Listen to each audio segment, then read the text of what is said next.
welcome everyone to the seventh lecture in the MS Visvesvaraya Okakura Tenshin lecture series. And today we have Professor P.A. George, professor at the Center for Japanese Studies in JNU, who will be delivering the talk on Being Human, the poetry of Ishikawa Takuboku. And I don't think anyone in India who is related to Japanese studies would need an introduction to Professor George. But Professor George is a professor in the Center for Japanese Studies in JNU, and he's has published innumerable number of publications, and he has done extensive research in modern Japanese literature on Shimazaki Toson, Miyazawa Kenji, and Ishikawa Takuboku.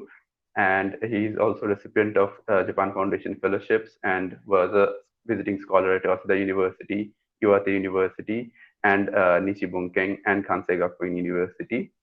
And today he will be talking on Being Human, the poetry of Ishikawa Takuboku. The discussant for today's talk is Professor Bridge Tanka, who has also been curating this lecture series, and he was a professor at University of Delhi. He retired in 2012, and he was a professor of modern Japanese history. Most recently, he was a visiting fellow at the Institute of Advanced Study in Nantes in France, and I will be chairing the session today. So without further delay, I would request Professor Tanka to start the proceedings today.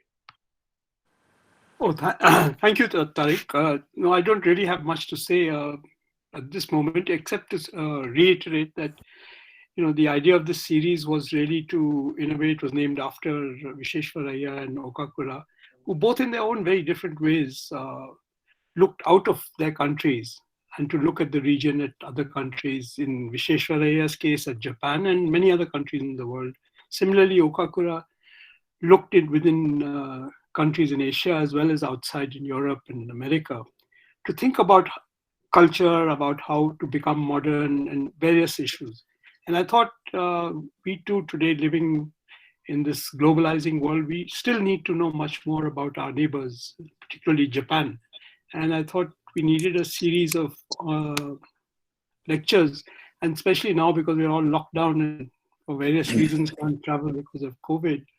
The internet provides an easy way, I think, of continuing a conversation. And I think it's important for Japanese researchers on Japan in India to engage with their colleagues across the world, in Japan, in other parts of the country. And similarly, I think it's important for them to engage with what is being done in India. And it's a way of, how shall I say, decentering the world. And so it's with this idea that this series was started. And so far, we've managed a few lectures, and I hope this will continue. So without further ado, I'll hand it over to Professor George. Thank you, Professor Thanga. And first of all, I would like to express my gratitude to Sato-san and Japan Foundation, Professor Thanga, Dr. Tariq, for inviting me to deliver this seventh lecture of MS Visvesvaraya Okakura Tenshin lecture series. Thank you very much. Today's title of my talk is Being Human, the poetry of Ishikawa Takuboku. I don't know how far I can satisfy the expectations of the audience. Kindly bear with me. Also, I think there are few participants from Japan who are Takuboku experts, so I am a bit scared now. Now, let me share the PPT. Yeah. So actually, I don't need to make any introduction of Takuboku as far as those who are familiar with Japanese literature. But still, I thought I would give a brief introduction of Takuboku before going in detail discussing his Tanga. Of course, when we talk about Japanese Tanga poetry, the first name come to, I think, most of aspects of Japanese literature, especially Tanga, it is Takuboku. As a Tanga poet, Takuboku had certain distinct qualities different from other traditional Tanga poets. His Tanga has a mesmeric human touch which attracts the readers to the poet as well as his poems. I am also one of them. Actually, I didn't have any interest in Tanga poems before I came across Takuboku's Ichiyaku no Suna. Because, I was initially, from the beginning interested in Japanese fiction, especially novels, but I didn't have much interest in Tanga poems or any other form of poetry. But when I read Ichiyaku no Suna some 17, 18 years ago, I found it's very interesting, very, enjoyable, and also one can understand, even if you are a foreigner, you can understand the meaning of the poems, Tanga, Takuboku Tanga. And since then, I started doing some research in his Tanga poetry, especially concentrating on Ichiyaku no Suna. Now, as all of us know, Tanga means it is a 31 syllable poem, very minuscule. Of course, compared to haiku, it is longer. But if you see the traditional Tanga, they are actually written in bungotai form, and they portray mainly the ephemeral beauty of the nature and romantic human emotions in a refined manner, which makes it very difficult to understand, especially for the foreigners. Whereas if you see Takuboku's Tanga, he has written the Tanga in very simple everyday language, and anybody can understand, even foreigners can understand if you have minimum knowledge of Japanese language. That is the main attraction of Takuboku's Tanga. And he is dealing, actually, his Tanga is full of emotions, sufferings, loneliness, nostalgia, I don't know, all types of human emotions, feelings are reflected in his Tanga. Now, since I have already said that his Tanga is very simple to understand, just one or two examples I am just showing in the beginning itself. Here, these are taken from Ichiyaku no Suna only. Whichever Tanga I am discussing here, they are from Ichiyaku no Suna only. A handful of sand. この頃は母も時々ふるさとのことを言いず、秋に入れるなり。Now, the Tanga, if you read this in Japanese original, if you know the Japanese language, to the level of maybe, secondary level, then you can easily understand, even if you are a foreigner. Even if you are a foreigner, you can understand. Then next one is Furusato no yama ni muite, iu koto nashi, Furusato no yama wa arigataki kana. Very touching. Anybody can understand what he wants to convey through the Tanga. I face the mountain speechless. I owe those mountains everything. This is translated by Roger Pulvers, who is also one of the outstanding scholar of Takuboku, and now he lives in Sydney, Australia. So sometimes his translation very, conveying the meaning somehow, but not very literal. So that difference is, I am quoting mainly in my lecture translations by Suga Teruo and translation by Roger Pulvers. Alternatively, sometimes both the translations I use.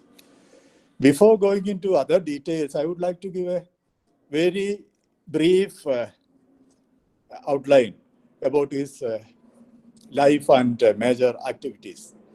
Now, Ishikawa Takuboku was, actually born in 1886 and died in 1912. So only 26 years he lived, only 26 years. And during this 26 years, he has created He has written so many tanga, which we will come to know later. I will be explaining that later. Now, his father was head priest in one of the temples called Hotokuji at Shibutami village in Morioka. And he ended primary school in 1891 and then shifted to Morioka Municipal Primary School in 1895 and then entered the Morioka Middle School in 1898. However, he left the school. He stopped going to the school by 1901 and 1902. And because he realized that his future is lying actually in literature. He wants to become a famous writer or a poet. So he wanted to discontinue his study and went to Tokyo. Now that was the time when Yosano Tekan and Yosano Akiko, etc. were very active. The Romanticists, they were active and they actually publishing their literary magazine called Myojo. And his purpose of, main purpose for going to Tokyo was to meet Yosano Tekan and Yosano Akiko. And under their guidance, he wants to become a very, an expert in writing tanga. So he went there, met them, but however, he had to come back immediately because he fell ill. In 1903, he comes back to Morioka, Shibutami village, but by the time he got permission to publish few tanga, he was only 16 years old that time in Myojo. He was given, his tangas were published, and then unfortunately, his father, who was in a good position as head priest of a temple, did some misappropriation of fund and lost his job in 1904. So the whole family's responsibility fell on Takuboku. He was only 17 years old that time. Again, he went to Tokyo and then tried to write modern poetry, the Shindaishi. He was, to a certain extent, successful in writing Shindaishi, modern poetry, and almost completed 70 poems in modern poetry style, Shindaishi style, and published. So that was his first publication called Akongare in 1905. Then same year, he returns to Morioka and then marries at the age of 19. His wife, Horiai Setsuko, who was, girlfriend for many years. And then after marriage, from Morioka to Shibutami village, they shifted, and then there he took up the job of a substitute teacher in Shibutami primary school. And however, he never stick to his job anywhere. In 1907 itself, he resigned from the Shibutami primary school and went to Hokkaido. And in Hokkaido, in a period of 1 or 1.5 years, he has shifted more than 3-4 jobs. And then finally, leaving his family to one of his closest friends, Miyazaki Iku, he again went to Tokyo. So that is some very important thing which, when we discuss about Takuboku, we should keep in mind, that he never sticks to any job because of over ambition or because of his need for making more money to support his family. But that we'll learn, I think it will become more clear later. Then in Tokyo, he joins again Asahi newspaper, etc. However, again, he could not stick to his job there. However, in 1910, he was keep on writing tanga, and in 1910, the first anthology, Ichiyaku no Suna, was published. And after that, unfortunately, the famous what's that? Daikyaku Jiken, the high treason case occurred, and Takuboku's close friend, Kotoku Shusui, and his group of over 12 people were, punished. They were punished for their treason, and then that was a great shock for Takuboku. He again returns to Morioka. However, he fell ill in 1912 and dies in the same year before completing his second anthology of tanga. Second anthology of tanga. First anthology was Ichiyaku no Suna, and second anthology of tanga was Kanashiku Gangu. Before publishing that, he died. Now, this is a house in Morioka where he lived with his wife after the marriage. I had visited this house a few years ago, and also the schools where he studied. Now, having said this, I would like to now make a brief introduction of Takuboku. Who was Takuboku? Actually, Takuboku was a genius, tensai. He was called a tensai. He was nicknamed as a tensai when he was in school. So, actually, he had the talent right from the childhood of writing tanga, and then, in fact, he started composing tanga when he was in his teens. And as earlier also I pointed out, he published a few tanga at the age of 16 in Myojo. So you can imagine how talented he was. And also at the same time, he was very aware of his talent, and he was a bit arrogant also. And he looked down upon others, because of that. This was there. Of course, he discontinued studies and then concentrated on literary, writing tanga and other literary works, including fiction. Now, he started his career as a romantic poet, and it was Shintaishi. Tanga comes later because he wrote around 70 poems in the Shintaishi form and then published in Akongare. This was done when he was closely associated with Myojo. And now this Myojo group of writers, and poets, they were, consisted of Osano Tekkan, Osano Akiko, Kitahara Hakushu, Kinoshita, Mokutaro, etc., who were mainly poets and writers of romanticism, transcendentalism, and aestheticism. And their literary magazine called Myojo published, besides tanga, it published other genre of literary works, including fiction, novels, etc. There, actually, Takuboku got some interest in fiction also, in writing fiction, because he realized that by writing tanga poems only, he may not get enough money to support his family. So soon, what he did was, during his stay in Tokyo, he read avidly all the contemporary novels and other literary works, and then tried to become a novelist.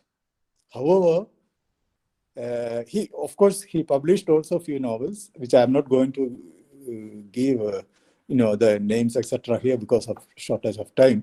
But he found that his fictions could not catch the hearts of readers as much as his tanga poems could. His tanga poems were very popular, but his fictions were not popular. So he finally stopped writing. fiction again. Now, in his Tanga poems, we can see Takuboku as a romantic poet, a crusader who fought against the odds of life and found solace in depicting his real everyday experiences, which gave his poetry a universal appeal. Now, again, he was a man of emotions. As it is well known, poet's heart is a treasure trove of emotions which is gushed out in the form of poetry. Only a poet knows the technique when, where, and how his feeling and emotion should flow out from his mind. Takuboku's Tanga poems are full of human emotions and feelings: compassion, affection, love, indignation, sorrow, joy, loneliness, pain, jealousy, contempt, valor, disappointment, and desperation, common to any human being, irrespective of race, color, nationality, language, caste, creed, or culture. So this is one of the major reasons why his Tanga poems are so appealing to both Japanese and foreigners. And he was a man of both sensibility and sensitivity. Takuboku was he viewed his society and people around him with compassion at one hand and severe criticism on political setup and ruling class on the other hand through his poems. Of course, he was highly critical of the Meiji government, and then although Kotoku Shusui was his closest friend, but he never joined with him for the anarchist activities. But what he did, Takuboku did, was using his Tanga poems as a tool to criticize, to attack the social evils and the political corruptions which were existing those days in the society. The Japanese capitalism of late Meiji era gave rise to a lot of social and political problems. Indiscriminate exploitation of laborers and public continued unabated. The divide between rich and poor continued to widen. The growing tentacles of expansionism and imperialism deprived the youth of their freedom and job security, and many toiled around to survive. Now, Takuboku himself was one of them. Those who resisted or criticized the authority for their oppressive measures could be severely punished by implicating false allegations of treason or extremism. The intellectuals, thinkers, writers, poets, and other socially conscious people were aware of such inequalities and divides existed in the society. Most of them were not in agreement with the government on its expansionistic policies. So this was the political background, socio-political background of Takuboku's time. Takuboku was also very much aware of the sufferings and other joblessness and other evils which were happening in the society. He had especially very sympathy, high sympathy for the downtrodden and exploited or the marginalized people around him. Now, he himself actually identified as one of them. That is something which I think every Takuboku researcher should keep in mind when we research his poetry. He had to strive hard to survive, frequently shifting job or wandering in search of job. This we have already seen. He never stick to any job because the return was very little, which was not enough for him to support his family. So he continuously changing job and trying to get better appointment, better job, which was not easily possible. Now, how he strived, how difficult was his life, this Tanga clearly mentions. Kanashimi to iwa ba iwu beki mono no aji ware no nameshi wa amari ni hayakari. The taste of the thing, this is actually translated by Sugat Teruo into English. The taste of the thing that might well be called sorrow, I tasted too early to understand how deep it came to my heart. So he suffered all the, everything the exploited or the marginalized people suffered during his time. And his Tanga poems were the proof of his suffering. Now, regarding this particular point, Roger Pulvers, as I mentioned earlier also, Roger Pulvers is one of the translators of English translators of his Tanga. He says that the society of Ishikawa Takuboku's era was in dramatic political flux, and its complex issues became his personal obsession. After his death, Takuboku's preoccupation came to be seen as symbol of the social and emotional upheavals of his times. So this preoccupation means he tried to depict everything in Tanga. So his Tanga poems shows how disturbed the society during his time. Again, after Romanticism, of course, he shifted to a kind of realism. Here, realism means he himself, he tasted all the difficulties, all the troubles, all the pains of life himself, and he objectively put those things into poem. Objectively, not subjectively. That is one of the very important point, different from other writers, other poets. Other poets, sometimes, or other writers, they, based on their personal experience, they try to depict that in novel or poems subjectively. But Takuboku did not do that. Although he wrote almost all poems or Tanga in Ichiyaku no Suna in the first person form. But when you read it, you realize that it was not only his problem. It was the problem of the society as a whole. That is one of the characteristics. So he depicts his experience of day-to-day life and the society around him realistically in Tanga, in his Tanga. So Roger Pulvers and some other experts, on Takuboku, they named the realism which Takuboku followed as Takuboku realism. Takuboku realism.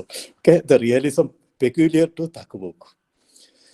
Takuboku was, and Donald Keene said that Takuboku was the first modern poet in Japanese literary world. Now, this may be a point of dispute. I don't know. I don't want to elaborate that much. Now, in Takuboku's life,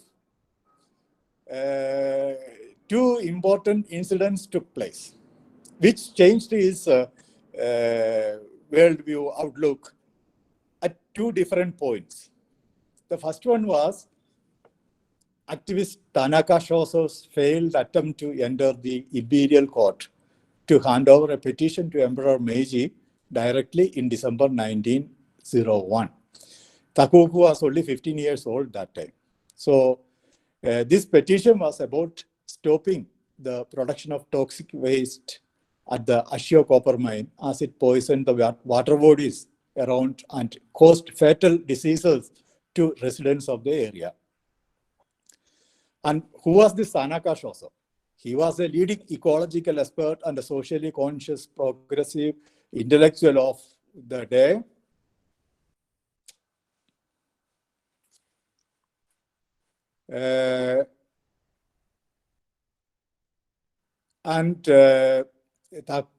However, this incident, which happened when Takuboku was only 15 years old, changed Takuboku's insight, his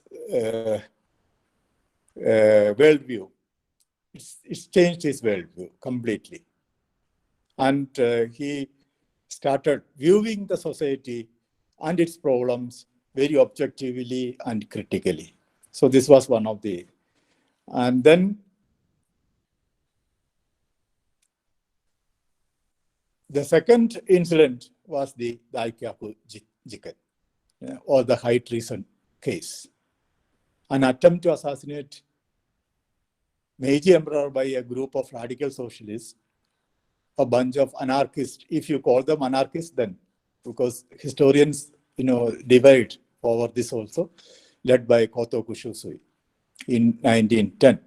Now, Takuboku was only 24 years old that time. When 15 years old, he came across the first incident which changed his mindset, his worldview. And then this is at the age of 24, of course, 2 years before his death. Now, who was Kotoku Shusui? Kotoku Shusui. He was a socialist, writer, a journalist, and a translator. Both Shusui and Takuboku, they were close friends, in fact. And they used to read the Russian anarchist writer Pyotr Kropotkin's books earnestly. Although these books were banned in Japan during that time, they somehow got hold of the books and they used to, read and then try to follow Pyotr Kropotkin, Russian anarchist. However, although Takuboku was very close to Kotoku Shusui, he was not part of the anarchist group. As I point out earlier also, he was very particular not to involve in any anarchistic activity.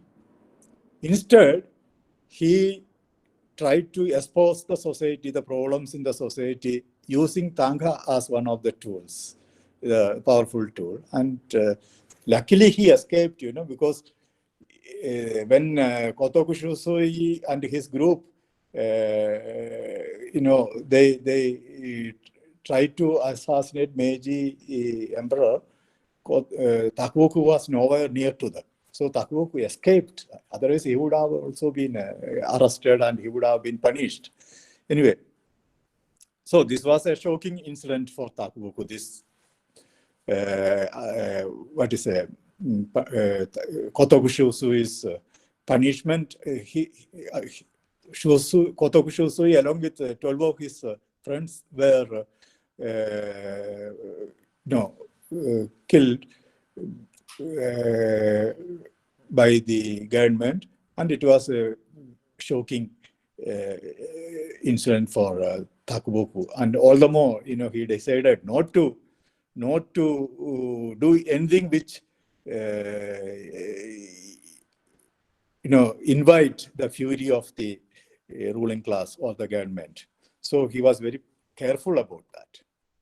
Now, here another interesting slogan, which was also a political ideology put forward by 19th century Russian socialist writer Alexander Herzen. Now, Alexander Herzen is known as the father of Russian socialism. And he was fighting vehemently against the feudal system in Russia. So Takuboku was very much attracted to the ideology, the philosophy of Alexander Herzen also. Now,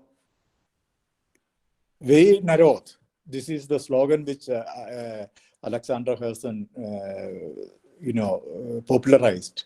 And the meaning is go to the people. Now, this go to the people means, the people here means the downtrodden, marginalized people. So you go to the people and try to, enhance their position in the society, support them.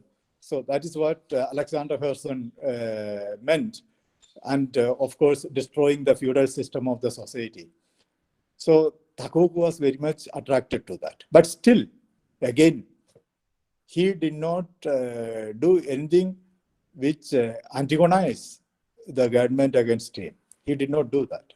What he did is that he exposed the society, the evils of the society through his Tanka. Now, so this is the brief, explanation of his life and his activity during his short life. But now I come to the major works which he left behind. As I already pointed out, the first anthology of poems, not Tanga, these are poems, new style poetry, 70 poems in Akongare, which was published in 1905. Then the first anthology of Thanga came in 1910, Ichiyaku no Suna, and after his death in 1912, 2 months after his death, I think, Kanashiki Gangu came out. Total, it is said that he has written more than 4,000 Thanga poems. Now, this already I have mentioned, but still I'll just see, just short, in short, briefly, I will just say what all the characteristics of Takuboku Thanga. Of course, one of the most important characteristic of Japanese Takuboku's Thanga is that he started writing Thanga in 3 lines. That is very important because traditionally Thanga is written in a single line, 31 syllable, single line. So it was Takuboku. Of course, his friend Toki Aika tried to do it before Takuboku, but it was Takuboku who stabilized it, popularized it. So the credit goes to Takuboku. Then the other characteristics, Takuboku Thanga, as I earlier also mentioned, very simple and easy to understand. And he uses very unrefined and rustic words and phrases. Now, traditional Thanga, they use very refined and rhythmical sounds, refined words, and which gives an elegant and refined look to the Thanga. So it was very difficult for ordinary people to understand the traditional Thanga, whereas Takuboku's Thanga, very simple and easy to understand. Now, I'm slowly coming to today's major point, the topic of the lecture, the universality of emotions in Takuboku's Thanga poems. Now, the beauty of, it's my opinion, the beauty of Takuboku's Thanga poems lies not in its form, but in the depth of its contents and its universal appeal. Takuboku was actually a keen observer of the society and people around him. Now, this observation is a characteristic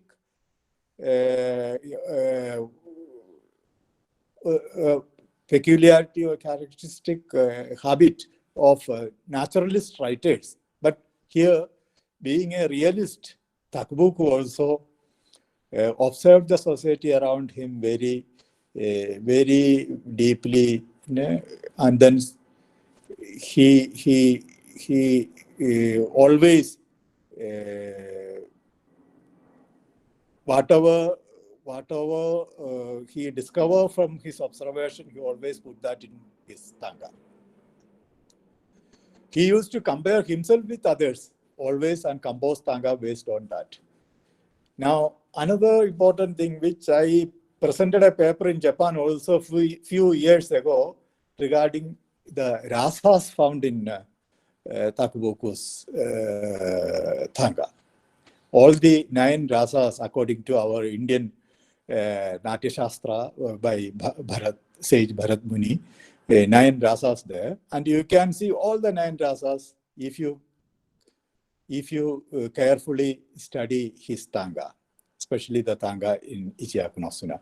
And I think this is a good topic which young researchers should take up for comparative study. Now, regarding observation of the society, he himself has written in one of his essays, which is called Waga Saikin no Kyomi. In this essay, which was written in 1910, he says that I travel, this is translated by me, it was in Japanese. I travel in train daily, train or tram, whatever maybe. The time I spend in the tram is perhaps the only opportunity I get for having some kind of contact with the common public during my daily life. I always accord great value to that time. I want to make observations as much as possible, utilizing that precious time. And every time when I recollect those unpleasant impressions, memories I got from inside the tram, I feel sad for we, the Japanese, and our present generation. Such kind of countless impressions are not merely caused by the shortcomings of our culture we possess as Japanese, or we as Japanese are not yet able to get accustomed with the European style of social life. We indeed demonstrated our character as a nation during the Russo-Japanese War. Hence, every petty deeds of Japanese people residing in towns should be such that it should speak of the fundamental destiny of Japanese people. Now, why, he has written Tanga on this also. Towards the end of my presentation, that I will show that Tanga also. One example. There are many. One example I will show. Now, actually, regarding symbols and symbols in his Tanga, he uses various symbols like tear, sand, cloud, autumn. Various symbols he uses to express certain emotions, certain feelings, which could not be expressed properly in words. So here, one example there are several, but I'm giving only one or two each, example each. Story to namida wa kueru sunano tama, namida wa omokimono nishiaru kana. A sandbead that is soaked full enough in tears is heavy indeed. And now I know to the full how heavy a tear drop is. Tear is always being used as a symbol in poetry all over the world to express individuals' grief, or the sad or pathetic life of self and others. Tear, in fact, is the visual representation of the invisible grief and agony accumulated in human heart. So naturally, it has a universal appeal. The heaviness of tear represents the heaviness of grief and sorrow accumulated within oneself. Once tears flow out the grieving heart, one gets some relief. Now, again, another symbol he uses is sand. Inojina kisuna no kanashi sayo sarasara to nigireva yubi no aida yoriyotsu. How easily this pathetic, lifeless sand slips between the fingers of a fist. It is translated by Roger Pulvers. Sand is another symbol Takuboku used many times in his Tanga. For him, sand seems to be a symbol of impermanency, something which does not stick together unless a suitable bonding agent is used. Still, it might disintegrate along with the passage of time. Perhaps Takuboku is using sand as a metaphor to show the pathetic condition of his own life and also the life around him. Now, again, I would like to take some more important aspects of his Tanga poems. Love and affection. Takuboku had all the emotions and feeling of any ordinary human being. And his world was a world of loneliness, poverty, and misfortune. Now here we have to also,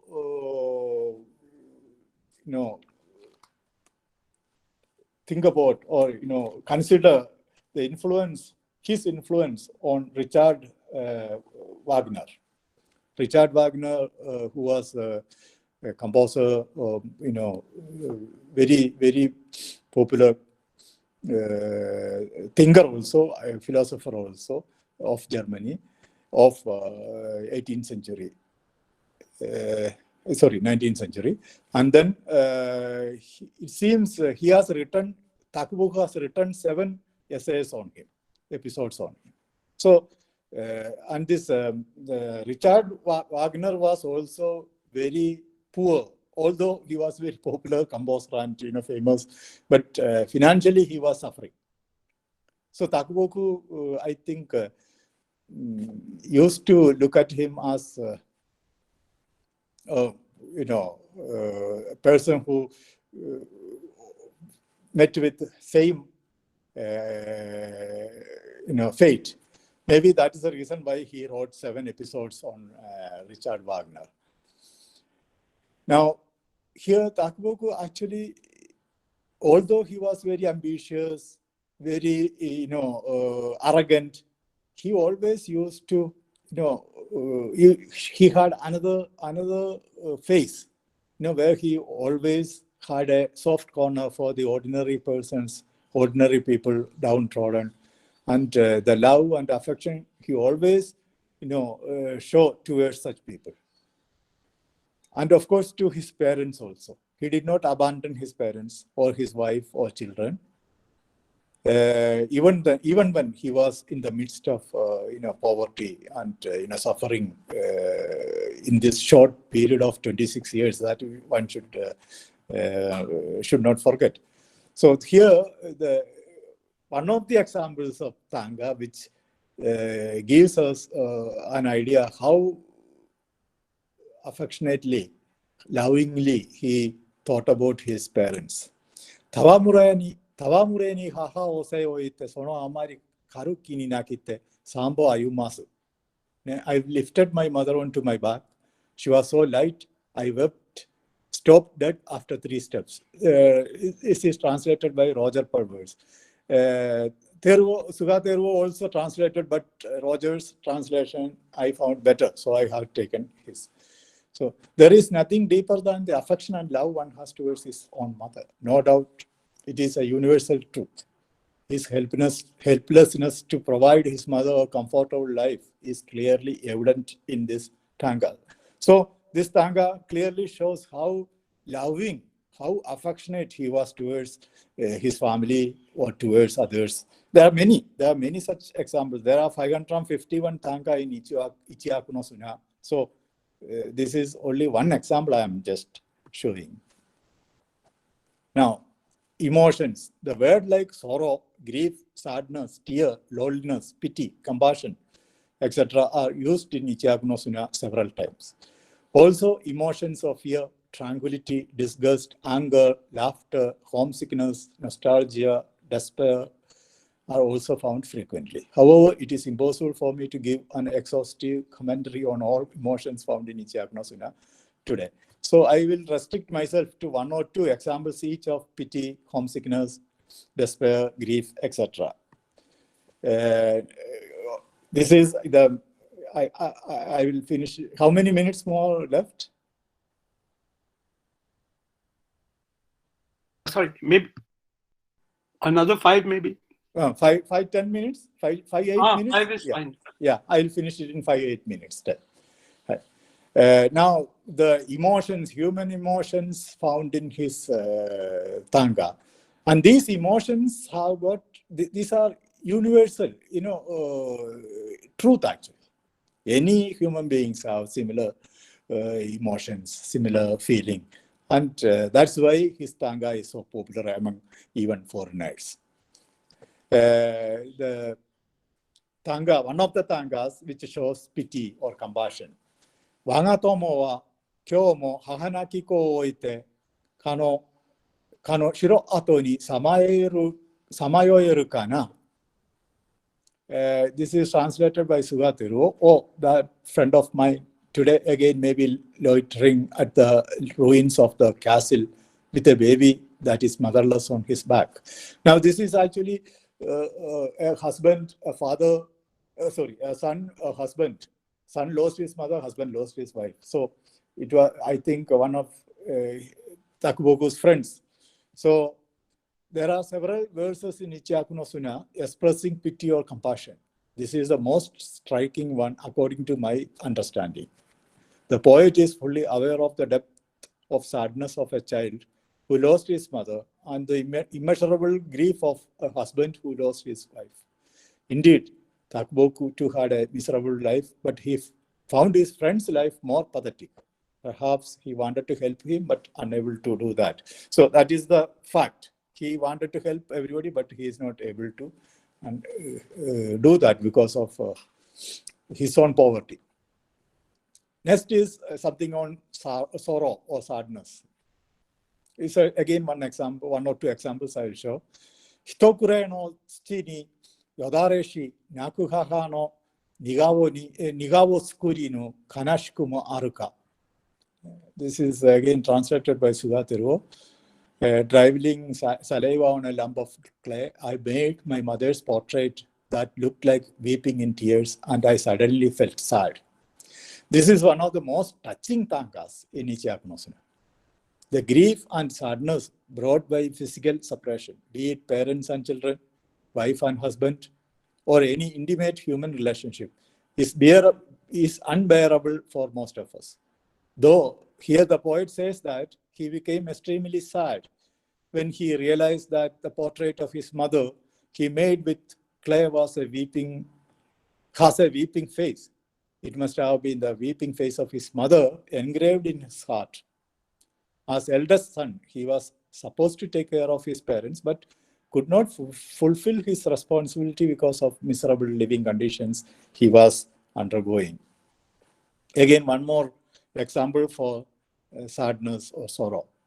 Shinishi ko no mune ni chusha no hari o sasu, isha no temoto ni atsumaru kokoro. Upon the needle that the doctor is piercing in the breast of my child, that has almost lost his life, all hearts are now gathering. Now, actually, Takuboku's first son was born on October 4th, 1910. And this boy lived only for 3 weeks. And this tanga was written upon his, he was deathbed, you can say. The child was already dead, but the doctor was trying to revive him. And the tanga, which says, which is very touchy, very heartbreaking, if you read it. And it's easily understood also. You can read it. You don't need any dictionary or anything. When you read this tanga, you immediately understand the meaning. So, when the doctor was trying to revive the child, the parents and relatives present there, they were sincerely praying that some miracle should happen. So that's what Isha no temoto ni atsumaru kokoro. That is what it says. It's very, very, heartbreaking feeling.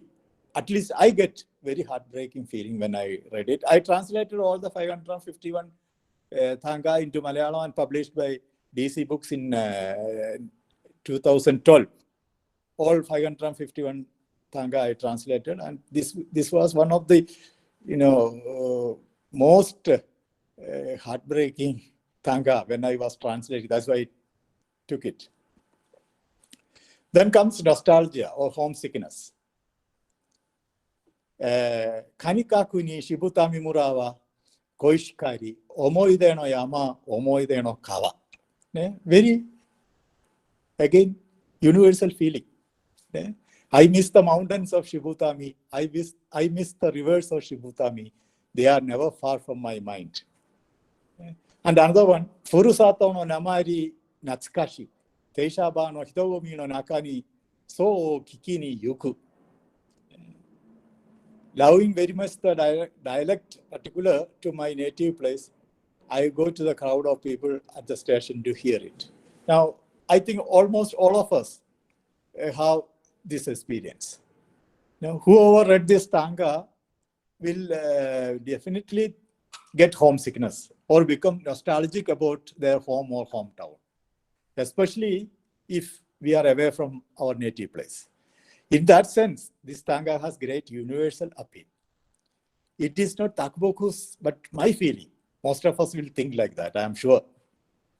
This is most true in the case of multilingual countries like India.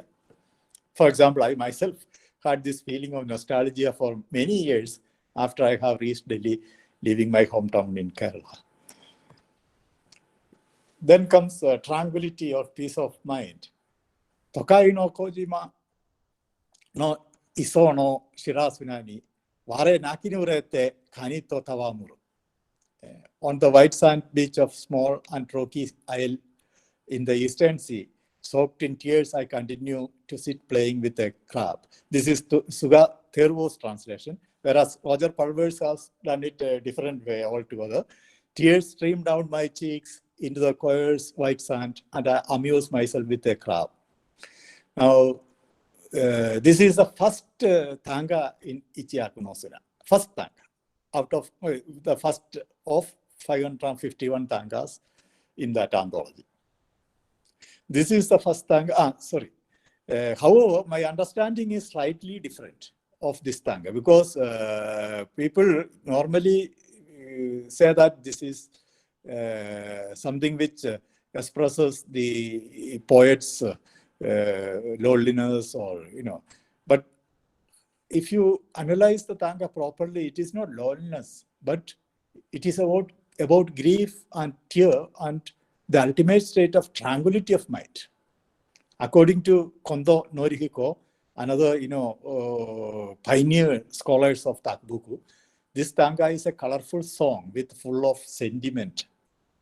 Now, for me, it is actually not loneliness or anything, but it is a Tanga which Takuboku read or wrote to express the tranquility of mind after crying for a long time. That sense, that tranquility you receive.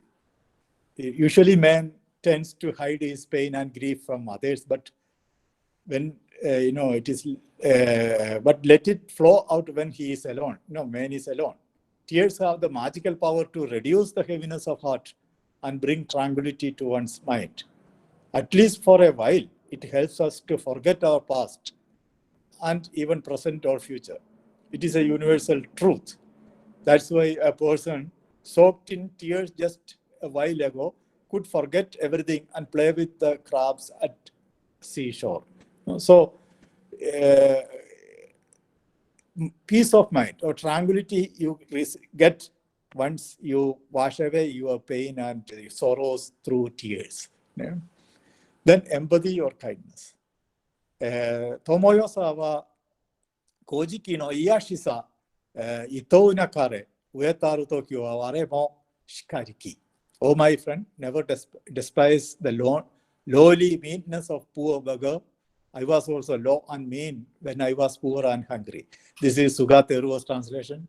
Roger translated it as, do not despise the beggar for his baseness, my friend. I too once sang as low. There are millions of people around us unable to have even a single meal a day. Nothing to mention about 3 square meals.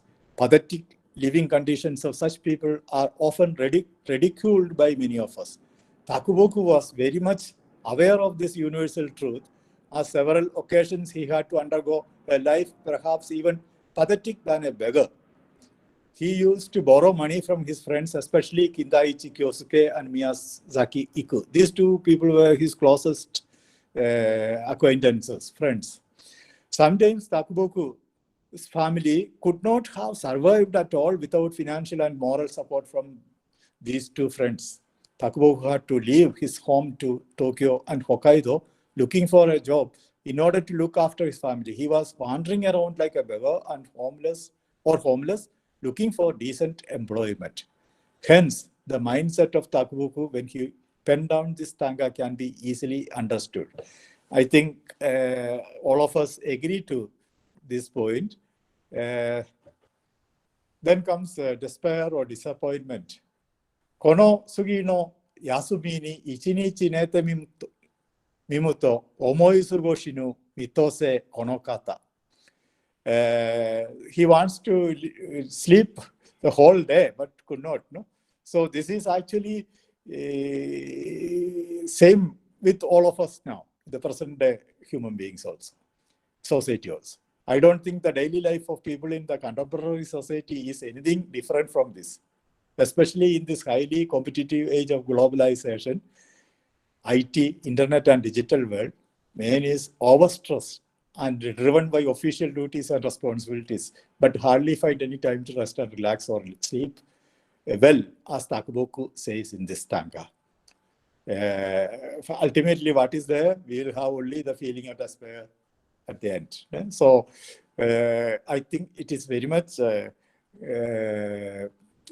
applicable to the present day society. Now, this is one of the most famous Tanga of Takuboku. Hatara kedo, nao, waga kurashi raku ni narazari, Jitto te omir. Actually, I think all of us must have done several times in our life. When we face some failure in our life or some problems in our life, what we do, we somewhere you sit down and then just lost in thought, seeing your palm, which is very common. So the translation is also, I think, Suga Peruo has done it very literally, and Roger has done it, the meaning he tried to convey. I read both. I toil on and on, work on and on in earnest, yet my livelihood can never be easier. I look steadily at my hand. Suga Peruo. However long I work, life remains a trial. I just stare into my palms. Roger Purvis. These are the two translations. This tanga, written in July 1910, is one of the most famous tangas of Takuboku. Here the poet is lamenting the pathetic life of poor people, including himself, and who toils day and night to meet the necessities of their life, but fails to accomplish anything. Takuboku was also one of them, as he identified himself with them. Ironically, it Sorry, was... George, could you only one or two more. Only 1 minute more. We won't have time for discussion otherwise. Yeah, okay. So please don't read everything, just summarize it. So this tanga is one of the most important tanga. And then after nostalgia, Yokushikarushi ariki, hige no ni taru yori, yagi to nazukete, kuchimane mo shiki. This is regarding, giving nicknames and making fun of fellow students and teachers in schools and colleges. So he has written it a very, very, you can say satire, or in a, funny way that we can, once you read the tanga, you will enjoy, you will end up laughing what is written there. Then this is the one, this is the last one. Earlier I said that he was an observer and he used to observe people in the tram or train. So this is one of the tanga he has written after observing somebody spitting in the train. So, hito arite denjano naka ni tsuba o haku, sore ni mo kokoro itamu toshiki. There is a certain man that spits saliva in the tram. Such a trifle comes attacking on me, and my heart does ache a deal. So here he said that this tanga, of course, late Meiji period had witnessed migration of a large number of laborers to Tokyo and other cities from remote villages in search of jobs. Now, these people were not very refined or culturally advanced. So they used to travel in train or tram, and then, of course, you must have seen in Delhi also, we see people, the laborers, they don't mind if whether others are looking at them or not. They spit and they pass, they urinate at the roadside, etc. So same thing, some laborer in the train, inside the train was spitting. And Takuboku became so angry. And that's why he wrote this tanga. And with this, I concluded my speech. I think, I don't know, I would like to hear questions and if later. Thank you very much, George. Thank you very much. Yeah. Oh, well, I think that was a very comprehensive and presentation of Takuboku's Tanka poetry. And my comments, I'll limit my comments. I think there are quite a large number of people in the audience. So, and I'm sure there are many questions. So perhaps many of you could write your questions and submit them so we can try and bunch them together later and deal with them together, because there's not that much time left. We need to try and wind up around 5 o'clock or so. So my own interest stems on Takuboku stems from a slightly different perspective. I think in some ways one can think about Takuboku around certain poles or certain ideas. One is the whole notion of alienation.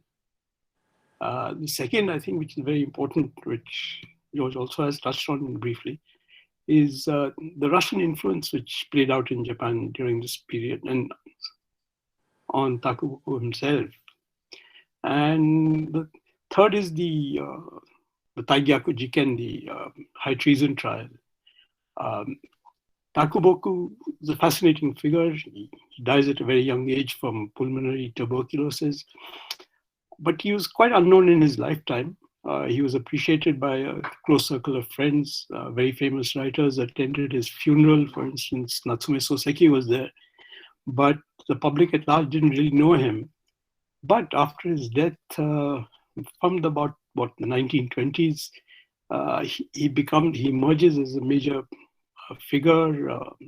Hundreds of books are written on him, and he becomes really well known. In some ways, we have to thank, as Donald Keene reminds us, Okada Kenzo, the librarian of Hakodate Library, who saved Takuboku's works. He wanted them burnt, but his wife thought about it, but was persuaded by the librarian not to burn them.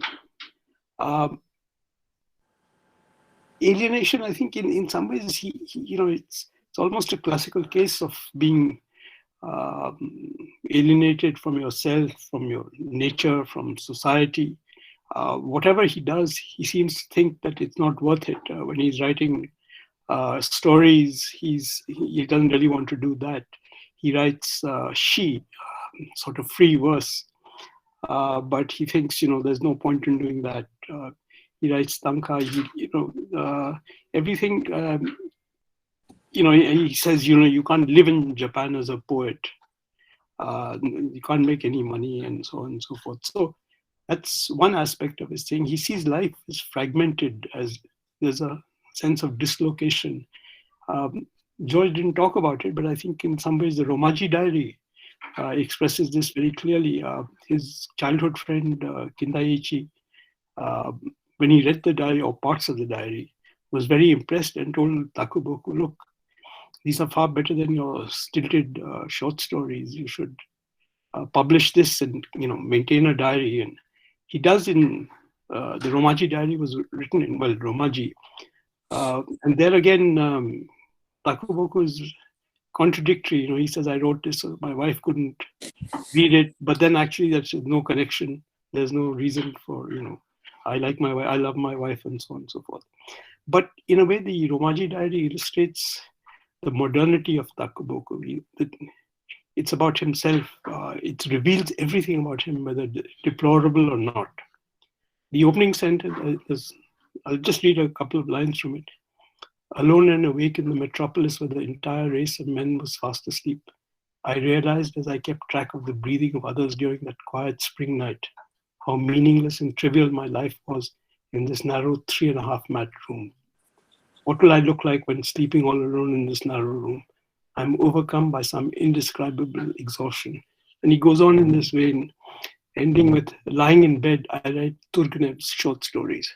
So he read a lot of Futabate's translations of Russian literature. He read Kropotkin, and remember, and Kropotkin, of course, was the famous author of Mutual Aid, opposing social Darwinism. And he read a lot of Tolstoy. Tolstoy's ideas about religion, universal religion, played, I think, a major role in the Meiji period.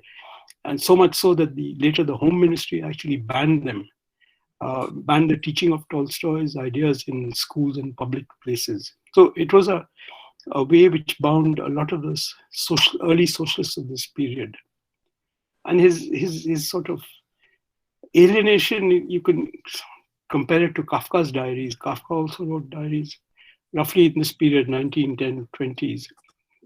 Or Eliot writes, I should have been a pair of ragged claws scuttling across the floors of silent seas. Or Kafka writing in his diary, as though I have the true feeling of myself only when I'm unbearably happy. unbearably unhappy. So I think there's something. I think some of these things invite comparison or locating Takuboku in a much wider context. Maybe with someone could do it with Hindi poets. I don't know, Dwivedi or Mukti Bodh or someone.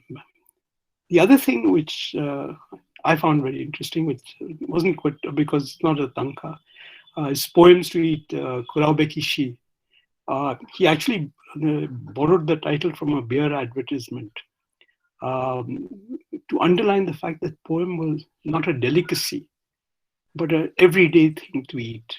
Not something that you should indulge in occasionally, but it should be like an everyday thing, like beer or pickles or something. The whole thing about the Taigyaku Jiken, I think it's important to remember one, well, a lot of it was concocted, a case against Kotoku and others. Uchiyama Gudo, a Buddhist priest, was executed. Oishi Sennosuke, a doctor, was executed. Kanno Suga, social reformer, Christian, who fought against the legalization of prostitution and so forth, was executed, the first woman to be executed in modern Japan. And it was used to suppress the socialist movement. And now actually there has been a movement in the last 10 years, especially in the Wakayama and that area, to get an apology, to actually reinstate these people who were actually innocent. So, for instance, some of the Otani, the religious sect, has recognized that Uchiyama Gudo had nothing to do with trying to assassinate the Meiji emperor and so forth. So the Taigyaku Jiken was a very important turning point in the intellectual life. Takuboku was quite impressed with Kotoku's letter of vindication, which he read from his lawyer. And he wrote a book, Yobokuto Kuchibue, Flute and Whistle. And that's where he says, he writes that the light in our eyes is no match for the Russian youths of 50 years ago. But not one man has clenched his fist, bangs on his desk, and loudly shouts Vina Road. In other words, the Narodniks in Russia were going back to the people to revive Russian society. And now Takuboku is beginning to, he has a slightly ambiguous understanding that Tolstoy's ideas are very nice, or Turgenev's ideas are very nice, but they won't apply to Japan. Nothing is going to change here. And there is one comment Kindaichi, his friend, seems to have made, which no one else supports. So it's not clear whether Takuboku actually began to change. Kindaichi says that Takuboku was thinking of a new philosophy, something to replace socialism. He called Shakai Shugi Teikoku Shugi, contradictory sort of, or Koka Shakai Shugi, yes, national socialism. But there are no other indication that he actually renounced socialism. Donald Keane, for instance, thinks that there are indications that he had begun to argue for parliamentary socialism, and that he was becoming ambivalent about what could be done in Japan and what path to take. For instance, he was very critical of Nagai Kafu for ridiculing Japan and said, well, just because he spent years in France doesn't mean he should criticize Japan like this. So, there's this element of, if you will, patriotism. Similarly, in 1911, after the Taigyaku trial, he read an article by Tolstoy calling for peace. And it was written on the same day, Takuboku writes, when the Meiji Emperor honored Admiral Togo for his role in the Russo-Japanese War. But he wrote, while sort of praising Tolstoy, he still writes that, well, Tolstoy's ideas are okay, but they're not going to work in Japan. So he's becoming ambivalent around this time, and one wonders which direction he would have taken.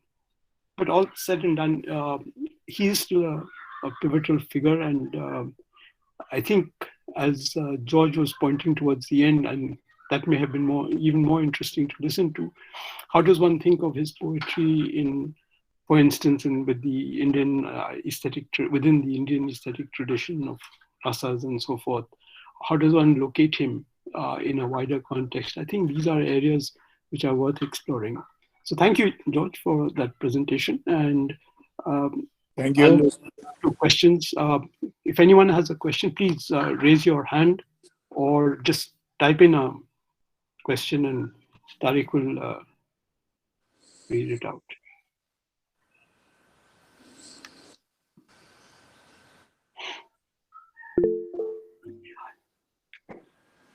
Yeah, Anita. Anita's question. Please go ahead.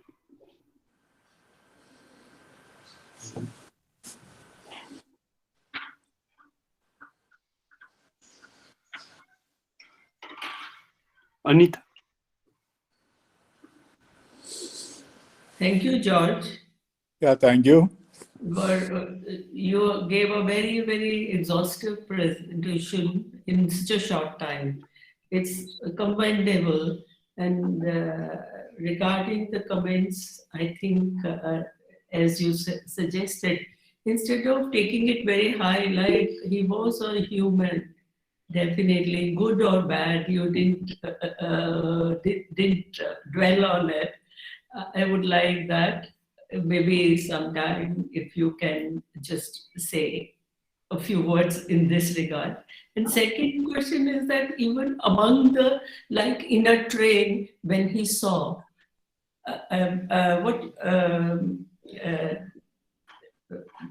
our organizer is thinking is, of course, that there should be a comparative relationship, but like Akutagawa's Ryunosuke's Mikan and his thought of that man, if such things are initially to do with so that it's more the students dwell more and are engaged more in the, like rather than dwelling on Hindi poetry and all that, they are engaged more in the Japanese and pick up Ichiyaku no Tsuna, and all the things are so much tuned or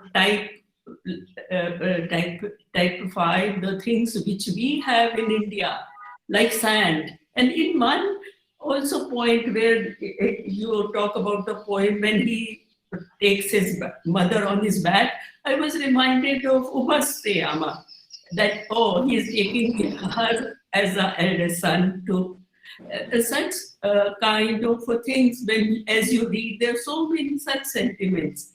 I feel it was a wonderful presentation. But you said being human, but do you rate him as a good human or bad? And one more thing, that the poem, I think you said he wrote immediately after Kotokusho Jiken. You were to read, but then it was in a hurry, last but one. So little bit, if you just say, did he write something after the Jiken? Yeah. Yeah. Okay. Sorry. Oh, sorry. One thing. Can we take a couple of questions, because since there's shortage of time, we can club them together. Sure. There's one question by I think Dinaman. So, the mic is off. Hello, sir.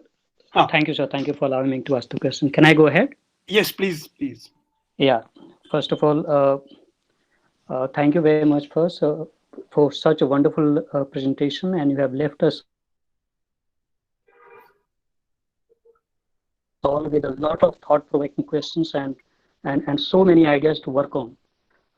When I was going through the Tanka written by Takuboku, I was saying that the influence of Buddhism is immense. I don't know whether it is direct or indirect, but the three conditions of existence, three realities of existence, which are reflected in Buddhism. One is Mujo, the other is Ku, Kurushimi no Ku, the other is another Ku, which is Ku Kan no Ku, that is emptiness. So I do see that these three elements are always present in all his Tanka. Also, Wabi Sabi, Mono no Aware, these Buddhist elements are very much there in the Tanka when we observe them. So one idea is whether he had this Buddhist influence or he just went through all those emotions and experiences and expressed it, which comes very close to Buddhism. Because we also see that Miyazawa Kenji was also deeply influenced by his work Ichiyaku no Suna. So that is one thing. Second is about that theme of suffering that is there, and when we look at the Russian literature, for example, Tolstoy or Dostoevsky, these two have also emphasized on suffering, particularly Dostoevsky. He says that suffering is something, divine. But there is one difference I can see, that in Russian literature, both Tolstoy and Dostoevsky, they have a telos to that suffering. There is an end to it. They find some kind of solace in the end, primarily in the Christian faith, as explained by Tolstoy also and Dostoevsky also. But they are not, denying suffering. Here we see that suffering is there, but that telos is missing. That end is missing. Third thing I want to say about the methodology, because I look at things from methodological point of view, and you mentioned rasa of Bharat Muni, explained in Natyasastra, and that was later elaborated much on rasa theory by uh, Abhinav Gupta in his very famous book Abhinav Bharati. He was a Saivite from Kashmir and considered to be a great philosopher of poetics, I would say. So, how can we use this rasa theory for explaining the literature of this kind, or can it be used as a methodology to, generally study anything which is close to, aesthetics, where emotions are finding their, free expressions? Thank you, sir. Thank you very much. It's a big answer you need. I think, let me, is there anyone else who has a question?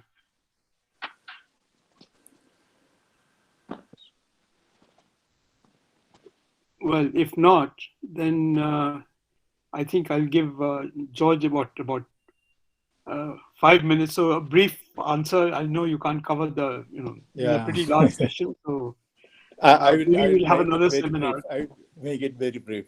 First of all, Professor Anita Khanna's that question, whether he wrote Tanga after the Taikaku Jiken, means after the culprits were executed. Actually, he kept on writing Tanga, and the Tanga which he wrote after 1910, they came in the anthology of Kanashku Gangu, mainly. Before that, it was Ichiyaku no Suna. So I have not referred to Kanashku Gangu this time. I have not taken any Tanga from there. But it's almost, Kanashku Gangu also, most of the Tangas are dealing with the daily life, social life of people, mainly, and of course his own life. But somehow he depicted in such a way that it looks like, objectively he does it. So society is being reflected there. That's the thing. And of course, Professor Tanga has already indicated that alienation from the society. I purposefully did not mention about that Tamaji Nikki and other things because I wanted to concentrate on Ichiyaku no Suna. But, actually that alienation occurs because of maybe his influence, the influence he got or the impact he got after reading various works of foreign writers, like Professor Tanga has mentioned. At the same time, he became very disappointed, and he lost his yearning for life because of the repeated failure in life. And then he took over to, drinking. He was a constant drinker, at the age of 20, when he was only 20 or 21, from that time onwards, he started drinking continuously and going to the geisha quarters.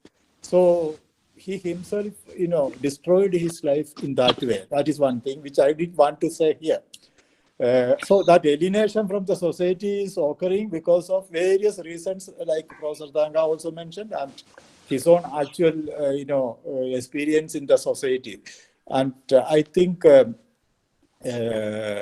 Japanese scholars on Takuboku, they mainly concentrate on, his personal failures in real life made him alienated.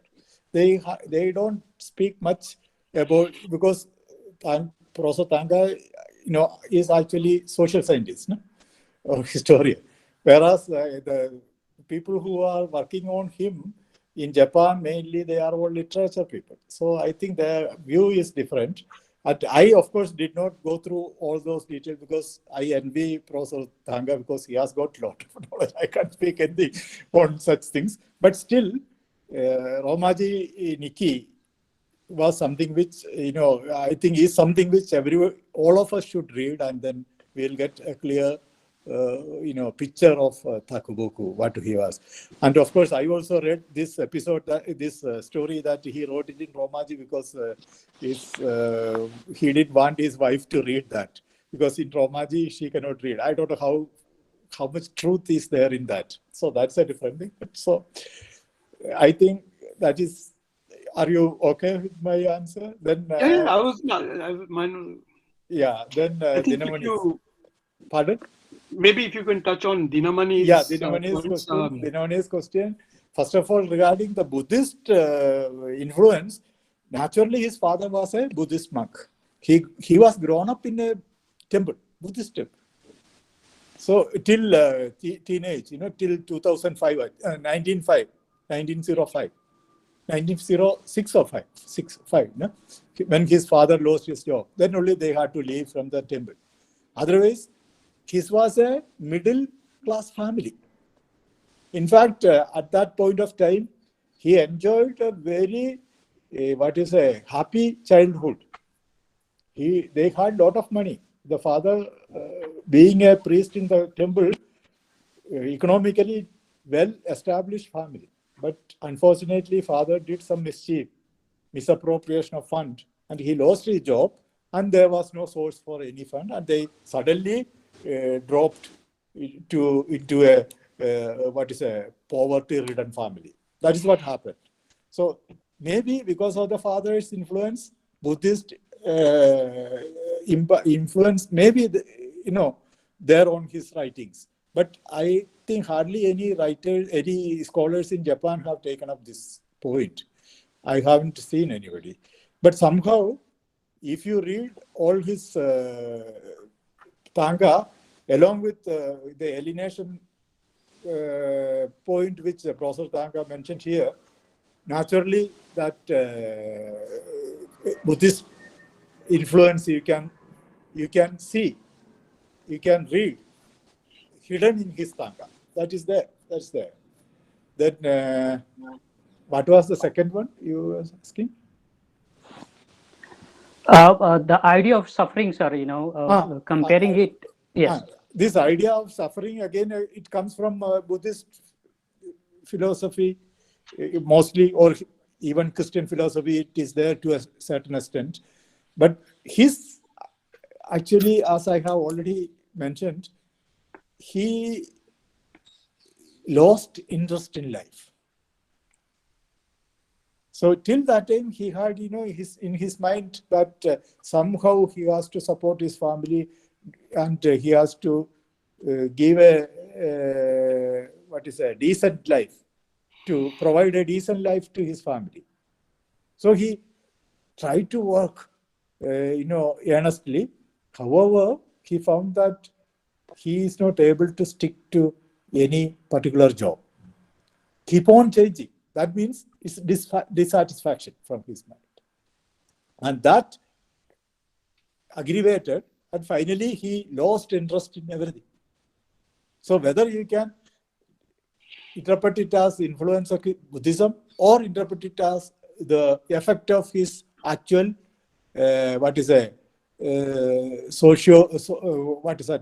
experience in the life. So that we have to see. Then third, I think young scholars in India, because we have a lot of scope comparative study with Japanese literature and Indian literature, like Professor Tanga also pointed out. Natya Shastra, Rasa theory. Of course, I'm not an expert on Rasa theory, but I know what is Rasa right from childhood because I know Bharat Muni and all this thing. I have read some. So I know what is that. And then I found suddenly when I was translating his Tanga, I suddenly felt that, my God, these are all, what explained in the Natya Shastra. Yeah, of course, the difference is that it is Natya Shastra, not Kavya Shastra. So that difference is there. But still, I think Pankaj in his thesis, he touched on that point, but not done much to develop. So same way, others I think should some young scholars who are familiar with Indian Rasa theory should take it up. But I don't know these days whether we can expect it. Even you are very much interested in that. Why don't you also try? It's possible. Okay. Is it Right. okay? Is it okay? Yeah. Yes, sir. Yes. Okay. Yeah. Okay, so I think, well, if I may add just a minor comment. One is that I think certainly in Japan at that time, the pervasiveness of Buddhist ideas would have been very strong. They underlay social, intellectual thinking at that time. So aside from the fact that Takuboku's father was a priest, I think maybe more than a third of, all Japanese had been registered in Buddhist sects by law under the Tokugawa. So, there is I think the context within which intellectual debates take place are framed sometimes within Buddhist presuppositions, if you will, even when they're trying to break out. That's one. Two, I had a short question, which, I've read Palvar's, and he mentions this influence on Takuboku of Tanaka Shozo's petitioning the Meiji Emperor, but he gives no reference. I wonder if you've ever come across it. If you do, please let me know. Actually, I also did not do much detailed study. I searched in the internet only, Tanaka Shoso. No, I've gone through Tanaka Shozo's collected works. Okay. And I've written on him, but I hadn't seen this. Not that I was looking specifically for this, but his work. If you do find it, I'd be interested. Just one. Are there any other questions? Anyone have comments, questions? I have comments to make. I'm not well, so I won't be able to speak much and could not answer because I have a fever right now. I just want to congratulate. Sorry. So just a short comment, if you will. Yeah, only I want to congratulate for the very good presentation by Professor George, and especially on Ishikawa Takuboku has been studied, translated, and has been done. Comparative studies has also been done in India already. So because his tanka are liked by the Indians very much, and we have been translated in Hindi, Malayalam, Bangla, so many languages we have already translated. Congratulations again, Professor Bridge, Professor George. Very good presentation, especially when it was related to literature. I'm very happy, and for younger generation also, please take up comparative literature studies in future. Thank you. Thank you very much. That was brief. I hope you get well. You're not down with COVID, are you? Especially Professor Bridge, I am in my village, and I'm not. I have severe fever, and I don't know what to do. Oh, well, take care of yourself. Don't. Thank you. Okay, so Professor Tanka, actually, I remember reading one of his articles, written in 2015, I think, Roger Pulver's, starting with illusions of self, something. I don't know. I've read that. Yeah, you have read it, eh?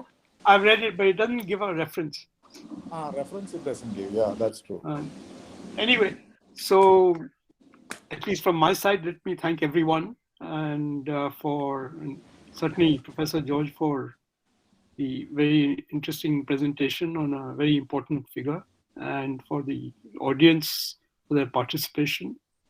I look forward to more of these, and I'll let Tariq have the last word. Thank you, Professor George, for the excellent, thought-provoking talk, and also the question and answer session. I think there was something for those people who are not well acquainted with Takuboku and his works, and also for those who are familiar with his works. It was really a very interesting discussion, and thanks, Professor Tanka, for the comments and discussions, and all those who participated in the discussion, and also those